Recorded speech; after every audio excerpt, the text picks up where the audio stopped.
Hello everyone, this is Manjeet UPSC. These are my credentials. आज हम discuss करेंगे। आज का क्वेश्चन है 250 वर्ड्स में लिखना, मीन्स 15 मार्क्स का क्वेश्चन है ये। इसमें हमें क्या डिस्कस करना है, examine as to how climate change is impacting the Indian monsoon, suggest adaptive measures to ensure the shifting pattern in monsoon activity over the Indian subcontinent does not affect its economic sector। सबसे पहले हमें इसमें keyword ढूंढना कौन से। First how मतलब Indian monsoon कैसे effect होता है क्लाइमेट चेंज की वजह से। सेकंड हमें क्या डिस्कस करना है, तो सजेस्टिव मेजर्स हमें क्या क्या काम करने चाहिए। आफ्टर दैट क्या हमें और इसमें कंक्लूजन पे हमें फोकस करना चाहिए। सबसे पहले हम स्ट्रक्चर बना लेते हैं कि इसको कैसे डिस्कस करेंगे। सबसे पहले इंट्रोडक्शन, 4 to 6 लाइन लगा लो इन 15 मार्क्स क्वेश्चन। बॉडी में क्या क्या डिस्कस करेंगे, इम्पैक्ट्स, क्या क्या इम्पैक्ट होंगे क्लाइमेट चेंज के इंडियन मानसून के ऊपर। Then measures need to be taken, हमें क्या क्या करना चाहिए। Then conclusion. ये इंट्रोडक्शन हमें 5 to 6 लाइन का डिस्कस करना है। बॉडी हमें लगा लो 15 मार्क्स का क्वेश्चन है, हमें 3 पेज भरने होते हैं, तो उसमें ये लगा लो 2.5 पेज में लिखने हैं। तो डेप्थ के साथ साथ हमें विड्थ पे फोकस करना है, मल्टीपल डायमेंशन डिस्कस करनी है। कंक्लूजन लास्ट में हम 5 to 6 लाइन में डिस्कस कर सकते हैं, या मैक्सिमम 6 में और मिनिमम लगा लो 4 में, 4 to 6 लाइन में डिस्कस करना है। ये हमारा पैटर्न होगा कि हमें कैसे लिखना है। चलो अभी डिस्कस करते हैं। सबसे पहले इंट्रोडक्शन, हमें इंट्रोडक्शन लिखना नहीं है, उसमें जब हम आंसर लिखेंगे, बट इसमें ये समझाने के लिए टू इंट्रोडक्शन हम इनको ऐसे अप्रोच कर सकते हैं। एक अप्रोच आंसर है, जैसे मैं आपको बता रहा हूँ, नहीं अप्रोच आंसर है। अप्रोच आंसर का मीन्स हम how to write an answer, कोई भी फिक्स स्ट्रैटेजी नहीं है कि one fit all size policy की ऐसे ही लिखना है। अप्रोच करना है कि हमें कैसे लिखना है। सबसे पहले इंट्रोडक्शन लिखना है, तो हमें ये 2 डेफिनेशन मैंने जो यहाँ पर डिफाइन किया गया, तो हम ऐसे हम इसको डिफाइन कर सकते हैं, ऐसे लिख सकते हैं। सबसे पहले मानसून क्या है हमें ये दिखाना है। तो मानसून क्या सीजनल विंड्स हैं। मीन्स लगा लो कि ये साउथ वेस्टर्न आती है, समर में टाइम होती है, और नॉर्थ ईस्ट की इसमें आती है, विंटर के टाइम में आती है, विंटर सीजन के टाइम में। तो सीजनल विंड्स बोलते हैं इनको। और ये डबल सिस्टम है, मीन्स जो समर है सी टू लैंड, और विंटर सीजन में land to sea, north east area से और इंडियन बे ऑफ बंगाल से होकर ये साउथ इंडिया के ऊपर इफेक्ट करेगा, जैसे मैंगो शावर होती है। तो ये पीरियडिक भी होती है और सेकेंडरी विंड्स भी होती है। Periodic means time to time होती है, कुछ पीरियड के लिए 24/7 नहीं होती, मतलब 12 मंथ्स के लिए नहीं आती है, कुछ पीरियड के लिए आती है 2 to 4 मंथ्स। और सेकेंडरी विंड्स भी बोलते हैं इनको। और इसमें नेक्स्ट क्या लिख सकते हैं कि persistence of La Nina conditions. La Nina में क्या होता है, तो इसमें लिखना है। और इंडियन ओशन डाइपोल में क्या होता है, जैसे लगा लो इंडियन ओशन है, ये ईस्टर्न साइड है, ये वेस्टर्न साइड है, इनके जो टेम्परेचर में डिफरेंस होगा ना ईस्टर्न और वेस्टर्न के साइड में, उसको बोलते हैं इंडियन ओशन डाइपोल। इसके कारण क्या इफेक्ट होता है, जो साउथ वेस्टर्न मूवमेंट है ड्यूरिंग समर, उसके ऊपर क्या इफेक्ट होगा, और जो लो प्रेशर हाई प्रेशर है उनकी वेरिएशन कहाँ कहाँ पे होगी। तो इन चीज़ों का हमें पता चलता है। और हिमालय रीजन में इसका क्या इफेक्ट पड़ेगा, और इसका melting of glacier, climate change के कारण क्या होता है, मेल्टिंग ऑफ ग्लेशियर हो रहा है, केज ऑफ वेरिएशंस। इन चीज़ों में हम इंट्रोडक्शन में डिस्कस करेंगे। नेक्स्ट है बॉडी। अब लिखने हैं बॉडी के बारे में हमें ये दिखाना है कि बॉडी में क्या क्या लिखना है। सबसे पहले हम फैक्टर डिस्कस करेंगे, influence formation of the south western monsoon. ये लगा लो इंडिया का पेनिनसुलर एरिया है, यहाँ पर जो साउथ वेस्टर्न मानसून आता है ना, उसका क्या इफेक्ट पड़ेगा। Factor of influence of the formation of south western monsoon on climate change of India, हम ये डिस्कस करेंगे अब। तो इसके लिए क्या क्या फैक्टर रिस्पॉन्सिबल होंगे, लगा लो ये तिब्बतन एरिया है, यहाँ पर क्या होगा, लो प्रेशर होगा। जो साउदर्न साइड है नियर अबाउट 5 डिग्री नॉर्थ, यहाँ पे क्या होगा, हाई प्रेशर होगा। तो हाई प्रेशर लो प्रेशर की तरफ ऑलवेज विंड मूव करती हैं, high pressure to low pressure. तो इसके कारण ये साउथ वेस्टर्न मानसून आता है, और ये मदागास्कर से टकरा के यहाँ जो अफ्रीकन कंटिनेंट है ईस्टर्न साइड से टकरा के जो एयर्स होती हैं विंड, तो ये इंडिया की तरफ मूव करती हैं। तो ये रीज़न था कि कैसे साउथ वेस्ट मानसून बनता है, ये हमें थोड़ा सा दिखाना है। 3 to 4 लाइन्स में या 3 to 5 लाइन्स में इसको डिफाइन कर दो कि साउथ वेस्टर्न मानसून को दिखा दो।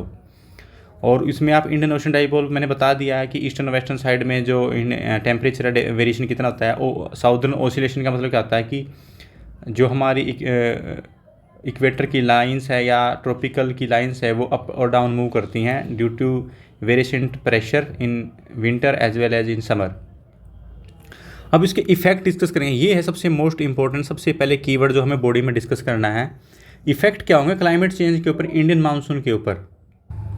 जो इंडियन मेट्रोलॉजिकल डिपार्टमेंट उन्होंने बोला है कि 1902 से आज अब जो 2002 है सबसे ज़्यादा सेकंड हाईएस्ट एक्सट्रीम इवेंट हो रही हैं ये फ्लड्स और ड्रॉट्स की। जो ग्लोबल वार्मिंग है उसके कारण इंक्रीज हो रही, क्या हो रही है, fluctuations in the monsoon. Fluctuation का मतलब क्या है कि जब मानसून आता है या तो पहले आ जाता है या बाद में आता है, तो मतलब जो फिक्स पैटर्न था ना वो होनी है, मतलब फ्लक्चुएशन हो रही है, पहले आ रहा है बाद में आ रहा है। उसका रिजल्ट क्या हो रहा है, तो लॉन्ग ड्राई सीजन हो रहा है या अदरवाइज अगर हैवी रेन्स आ रहे थे with in short span of time. तो इससे आप देखेंगे फ्लड्स ऑलमोस्ट सभी डिस्ट्रिक्टों में फ्लड हम फेस करते हैं क्योंकि मिनी शॉर्ट टाइम ड्यूरेशन के अंदर बहुत ज़्यादा क्लाउड बर्स्ट हो जाता है। जो एरोसोल्स है वो क्या करती हैं, एब्जॉर्ब कर लेती हैं सोलर रेडिएशंस को, और उससे क्या का इफेक्ट होता है कि अर्थ तक जो है सरफेस जो होता है जो इंटेंसिटी है वो कम है अर्थ के ऊपर, लैंड के ऊपर। उससे क्या होता है जो कूलिंग इफेक्ट और हीटिंग इफेक्ट होता है ना वो कम हो जाता है, और उसका इफेक्ट क्या पड़ता है, वीकनिंग ऑफ एटमॉस्फेरिक सर्कुलेशन। जो सर्कुलेशन होता था एटमॉस्फेरिक का वो सर्कुलेशन काफ़ी कम हो जाता है, जो प्रॉपर पैटर्न है वो चेंज हो जाता है ड्यू टू क्लाइमेट चेंज। जो क्लाइमेट चेंज के कारण क्या हुआ, वो इफेक्ट हो गया जो एयर और सी का इंट्रैक्शन होता था ना, लगा लो ये ओशन है, या एयर और ओशन का जो इंट्रैक्शन था वो काफ़ी चेंज हो गया है, जो बाइंडिंग पैटर्न था उसका। और उसके चेंज होने के कारण क्या हो रहा है कि जो इरेटिक और डिस्ट्रक्टिव फोर्स था वो काफ़ी चेंज हो गया है। और उसका इफेक्ट क्या हो गया, स्पेशली इन वेस्टर्न घाट का जो एरिया है, इंडो गंगेटिक प्लेन्स है, जो जहाँ गंगा का जो प्लेन है वहाँ पर क्या हो रहा है कि हैवी रेनफॉल हो रही हैं, लोकलाइज्ड हैवी रेनफॉल, और वहाँ पर फ्लड आ रही हैं, और या फिर ड्राई स्पेल्स हो रही है, वहाँ पर हो ही नहीं रही है, तो या तो ड्रॉट हो रहा है या फ्लड आ रही है, मतलब जो पहले फिक्स पैटर्न था वो नहीं हो रहा, और उसके कारण जो है पूरी एग्रीकल्चर के ऊपर काफ़ी इफेक्ट पड़ा है, पैटर्न के ऊपर, क्रॉप्स के ऊपर।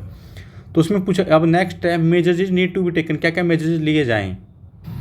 मेजर्स में आएगा deploying the lower carbon energy, जो कार्बन एनर्जी है लोअर कार्बन वाली यूज़ करें। फॉर एग्जांपल रिन्यूएबल एनर्जी को यूज़ लेना चाहिए, जैसे विंड होगी, सोलर, हाइड्रो, न्यूक्लियर पावर को।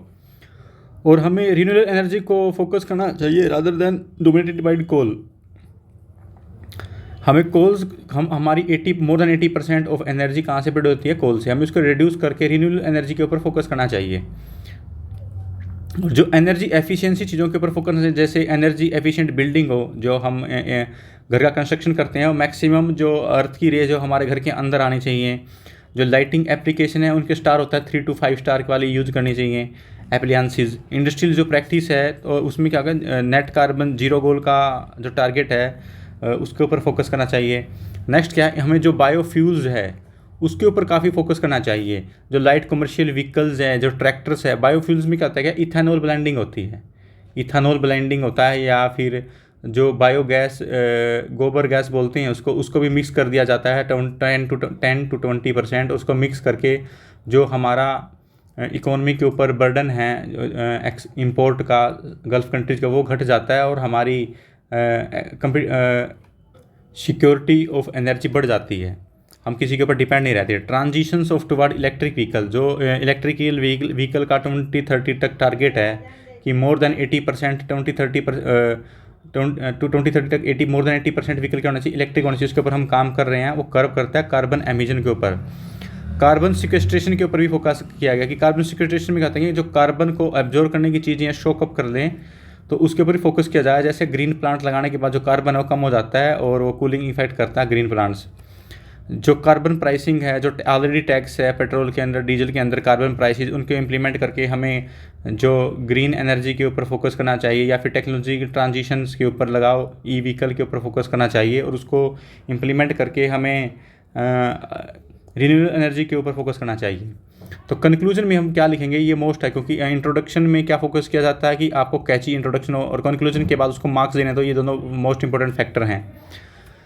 तो कंक्लूजन में हम ये लिखेंगे, जो इंडिया है the one of the most vulnerable country हैं इन द वर्ल्ड, जो क्लाइमेट चेंज के इफेक्ट झेल रही है। फॉर एग्जांपल सेवरल फेस कर रही है। फॉर एग्जांपल में क्या क्या लिखेंगे, सी लेवल राइज हो रहा है, मेल्टिंग ऑफ हिमालय ग्लेशियर हो रहे हैं, increase in number of the destructive cyclone बढ़ रहे हैं, नंबर ऑफ साइक्लोन बढ़ रहे हैं specially in Bay of Bengal की तरफ, जो बे ऑफ बंगाल है यहाँ की तरफ। एक्सट्रीम हीट वेव्स बढ़ रही हैं, हीट वेव्स आ रही हैं स्पेशली यूपी एंड बिहार के अंदर। नेक्स्ट में क्या लिखेंगे सेकंड पॉइंट में, जो हमें रिसर्च है उसके ऊपर काफ़ी फोकस करना चाहिए, जो अल्टरनेटिव एनर्जी सोर्स है उनके ऊपर फोकस करना चाहिए, और जो मानसून प्रोडिक्शंस की टेक्नोलॉजी है उसको भी इंप्रूव करना चाहिए, ताकि हम प्रॉपर वे में मानसून को प्रोडिक्ट कर पाएँ कि मानसून किस टाइप का आएगा, कब आएगा, ताकि उस हिसाब से हम अपने क्रॉप के पैटर्न को चेंज कर पाएँ, क्रॉप्स को डिसाइड कर पाएंगे कि हमें कौन सी क्रॉप उगानी चाहिए। और प्रिपेयर्डनेस के ऊपर भी फोकस करना चाहिए, जैसे मिटिगेशन मतलब वो हुई नहीं हो चीज़ें, तो उसके ऊपर फोकस करना चाहिए, ऑलरेडी प्रिपेयर्ड होना चाहिए कि हमें we need to prepare for the worst. ये था आज का session. I hope you like this session, और मेरे टेलीग्राम चैनल को ज्वाइन कर लीजिए, मंजीत यूपीएससी के नाम से हैं, और यूट्यूब चैनल को भी सब्सक्राइब कर लीजिए। Thank you very much.